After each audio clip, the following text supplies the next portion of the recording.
ನಮ್ಮ ಭಾಗದ ಹೆಸರಾಂತ ಉದ್ಯಮಿಗಳಲ್ಲಿ ಒಬ್ಬರು. ಸೊ ಅದು ನಮ್ಮ ಗಂಗಾವತಿಯ ಒಂದು ಹೆಮ್ಮೆಯ ವಿಷಯ.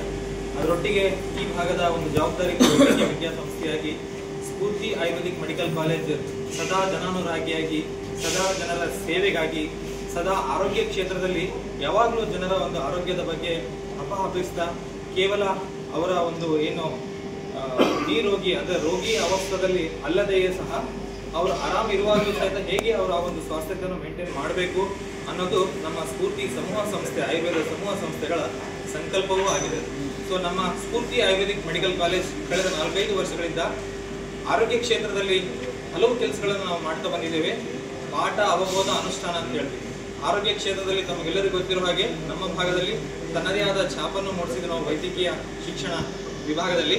ಸೊ ಅದರಂತೆಯೇ ತಮ್ಮೆಲ್ಲರಿಗೂ ಗೊತ್ತಿರುವಂತೆ ನಮ್ಮ ಎಲ್ಲರ ನೆಲ್ಮೆಯ ಜನಾನುರಾಗಿ ವೈದ್ಯರಂತ ಈಶ್ವರ್ ಸವಡಿ ಸರ್ ರವರ ಮಾರ್ಗದರ್ಶನದಲ್ಲಿ, ಬಸವರಾಜ್ ಸವಡಿ ಸರ್ ರವರ ಮಾರ್ಗದರ್ಶನದಲ್ಲಿ ನಾವೆಲ್ಲರೂ ಏನಪ್ಪಾ ಅಂದರೆ ಈ ಭಾಗದ ಜನರ ಆರೋಗ್ಯದ ದೃಷ್ಟಿಯನ್ನು ಗಮನದಲ್ಲಿಟ್ಕೊಂಡು ಕಮರ್ಷಿಯಲ್ ವ್ಯಾಪಾರೀಕರಣ ಆಗದೇ ಇರುವ ಹಾಗೆ ಕೇವಲ ಸೇವಾ ಮನೋಭಾವನೆಯೊಂದಿಗೆ ನಮ್ಮ ಭಾಗದಲ್ಲಿ ಡಾಕ್ಟರ್ SV ಸವಡಿ ಆಯುರ್ವೇದ ಆಸ್ಪತ್ರೆ ಅಂತ ಹೇಳಿ ಸ್ಫೂರ್ತಿ ವೈದ್ಯಕೀಯ ವಿಜ್ಞಾನ ಮಹಾವಿದ್ಯಾಲಯದಲ್ಲಿ ಇದೇ ನಮ್ಮ ವಿದ್ಯಾನಗರದಲ್ಲಿ ಸ್ಥಾಪಿಸಲ್ಪಟ್ಟಿದೆ.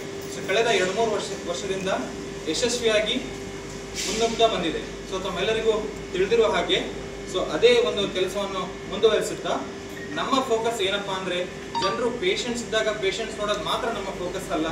ನಮ್ಮ ಫೋಕಸ್ ಏನಪ್ಪಾ ಅಂದರೆ ಜನರ ಜೀವನ ಶೈಲಿ ಬದಲಾಗ್ತಿದೆ ಕಾರಣಾಂತರಗಳಿಂದ. ಆಧುನಿಕತೆಯ ಅಬ್ಬರದಲ್ಲಿ ಪ್ರತಿಯೊಬ್ಬರೂ ಪ್ರಗತಿ ಸಾಧಿಸಬೇಕೆನ್ನುವ ಹಪಾಹಪಿಯಲ್ಲಿ ಇಂಧನ ವಿಮಾನಗಳಲ್ಲಿ ನಾವು ಓಡ್ತಾ ಇದ್ದೀವಿ, ಪ್ರತಿಯೊಬ್ಬರು ಓಡ್ತಾ ಇದ್ದೀವಿ.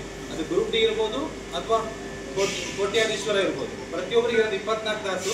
ಈ 24 ತಾಸಲ್ಲಿ ನಾನು ಬೆಳಿಬೇಕು, ನಾನು ಸಾಧನೆ ಮಾಡಬೇಕು, ನಾನು ಏನಾದರೂ ಅಚೀವ್ ಮಾಡಬೇಕು, ನಾನು ದುಡ್ಡು ಮಾಡಬೇಕು ಅನ್ನೋ ಇದರಲ್ಲಿ ಓಡ್ತಾ ಇದ್ದೀವಿ.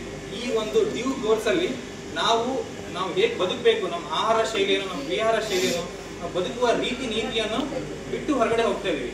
ಆಯುರ್ವೇದ ವಿಜ್ಞಾನ ತಮ್ಮೆಲ್ಲರಿಗೂ ಗೊತ್ತಿರುವ ಹಾಗೆ ಈ ನೆಲದ ವಿಜ್ಞಾನ, ಆಯುರ್ವೇದ ವಿಜ್ಞಾನ ಯಾವುದೇ ರೀತಿಯ ಪತಿ ಅಲ್ಲ. ಪತಿ ಅಂದರೆ ಅಲೋಪತಿ, ಹೋಮಿಯೋಪತಿ ಇವೆಲ್ಲ ಏನಿದಾವೆ ಸಫರಿಂಗ್ ಇದ್ದಾಗ ಅದರಿಂದ ಹೊರಗೆ ಬರುವಂತಹ ಸೂತ್ರಗಳು ಹೇಳಿದರದಲ್ಲಿ, ಹಾಗಾಗಿ ನಾವು ಪತಿ ಅಂತ ಹೇಳಿ ಕರಿತೀವಿ. ಆಯುರ್ವೇದ ನಮ್ಮ ನೆಲದ ವಿಜ್ಞಾನ, ಆಯುರ್ವೇದ ಲೈಫ್ ಸೈನ್ಸ್. ನಾವು ಜೀವಿಸುವ ಶೈಲಿ ಹೇಗಿರ್ಬೇಕು ಅನ್ನೋದು ನಮ್ಗೆ ಹೇಳ್ಕೊಡುತ್ತೆ. ಆರಾಮಾಗಿದ್ದಾಗ ನಾವು ಈ ಒಂದು ಫಾಲೋಯಿಂಗ್ ಸೂತ್ರಗಳನ್ನು ಅನುಸರಿಸಿದ್ರೆ ಆರಾಮಾಗಿರ್ಬೋದು ಅನ್ನೋದು ಸಹಿತ ಹೇಳ್ಕೊಡುತ್ತೆ. ಮುಖ್ಯವಾಗಿ ನಾನು ಏನು ಹೇಳಲಿಕ್ಕೆ ಇಷ್ಟಪಡ್ತೀನಿ ಅಂದರೆ, ಯಾವುದೇ ಆಯುರ್ವೇದ ಆಸ್ಪತ್ರೆಗಳಿರ್ಬೋದು, ದೇವಸ್ಥಾನಗಳಿದ್ದಂತೆ ಅಲ್ಲಿ ನೀವು ದೇವಸ್ಥಾನಕ್ಕೆ ಬರೀ ತ್ರಾಸಿದ್ರೆ ಮಾತ್ರ ಹೋಗೋದಿಲ್ಲ. ಆರಾಮಿದ್ದಾಗ ದೇವರ ನನಗೆ ಚೆನ್ನಾಗಿಟ್ಟಿದೆ ಅಂತ ಹೇಳಲಿಕ್ಕೆ ಹೋಗ್ತೀವಿ. ಅದರಂತೆ ನಿಯಮಿತವಾಗಿ ಪ್ರತಿ ತಿಂಗಳಿಗೊಮ್ಮೆ 3 ತಿಂಗಳಿಗೊಮ್ಮೆ ಆಯುರ್ವೇದ ಆಸ್ಪತ್ರೆಗಳಿಗೆ ಭೇಟಿ ನೀಡುವ ಪರಿಪಾಠವನ್ನು ತಾವು ರೂಢಿಯಲ್ಲಿ ಇಟ್ಕೊಬೇಕು. ವಿಶೇಷವಾಗಿ ನಮ್ಮ ಸಂಸ್ಥೆ ಮೆಡಿಕಲ್ ಕಾಲೇಜ್ ಆಗಿರೋ ಕಾರಣ ಸೊ ಅತಿ ಮಿನಿಮಮ್ ಶುಲ್ಕದಲ್ಲಿ ಕೇವಲ 10 ರೂಪಾಯಿ ಸಂದರ್ಶನ ಶುಲ್ಕದಲ್ಲಿ ನಾವು ಜನರಿಗೆ ನೋಡ್ತಾ ಇದ್ದೀವಿ. ಈ ಭಾಗದ ಜನರಲ್ಲಿ ಆರೋಗ್ಯ ಕ್ಷೇತ್ರದಲ್ಲಿ ಒಂದು ದೊಡ್ಡದಾದಂಥ ಇಂಪ್ಯಾಕ್ಟ್ ತರಬೇಕನ್ನೋದು ನಮ್ಮ ಸಂಕಲ್ಪ ಇದೆ.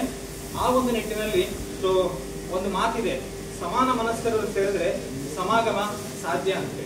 ಸೊ NR ಇಂಡಸ್ಟ್ರೀಸ್ ಅವರು ತಮ್ಮ ಸಹೋದ್ಯೋಗಿಗಳು, ತಮ್ಮ ಎಂಪ್ಲಾಯೀಸ್ ಮೇಲೆ ಇರುವಂತಹ ಕಾಳಜಿ, ಅವ್ರ ಮೇಲೆ ಇರುವಂತಹ ಆರೋಗ್ಯ ದೃಷ್ಟಿಯಿಂದ ಅವರಿಗಿರುವಂತಹ ಕಾಳಜಿ, ಅಂತೆಯೇ ನಮ್ಮ ಸಂಸ್ಥೆಯಲ್ಲಿ, ನಮ್ಮ ಸಂಸ್ಥೆ ಆರೋಗ್ಯ ಕ್ಷೇತ್ರದಲ್ಲಿ ಕೆಲಸ ಮಾಡ್ತಿದೆ.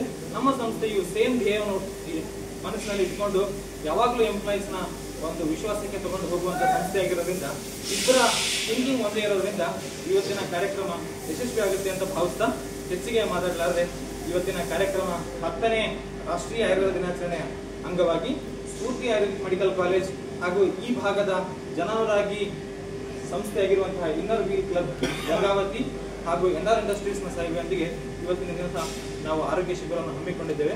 ತಾವೆಲ್ಲರೂ ಇದರ ಸದುಪಯೋಗವನ್ನು ಪಡೆದುಕೊಳ್ಳಬೇಕಾಗಿ ಕೇಳ್ಕೊಳ್ತೇನೆ. ಈ ಒಂದು ಶಿಬಿರದಲ್ಲಿ ತಮಗೆ ಏನಾದರೂ ತೊಂದರೆ ಇಲ್ಲ ಅಂದ್ರೂ ಸಹಿತ ವೈದ್ಯರಿಗೆ ಕಂಡು ನಿಮ್ಮ ಪ್ರಕೃತಿ ಅನುಗುಣವಾಗಿ ನಿಮ್ಮ ಲೈಫ್ ಸ್ಟೈಲ್ ಹೇಗಿರಬೇಕು ಹೇಗಿಲ್ಲ ಅಂತ ಕೇಳ್ರಿ, ಮಾತಾಡಿಸ್ರಿ, ಅವರೊಟ್ಟಿಗೆ ಕೌನ್ಸಿಲಿಂಗ್ ಒಳಪಡ್ರಿ. ಅದರಿಂದ ನೀವು ಬೆನಿಫಿಟ್ ತಗೊಬೇಕನ್ನೋದನ್ನ ರಿಕ್ವೆಸ್ಟ್ ಮಾಡ್ತೀನಿ.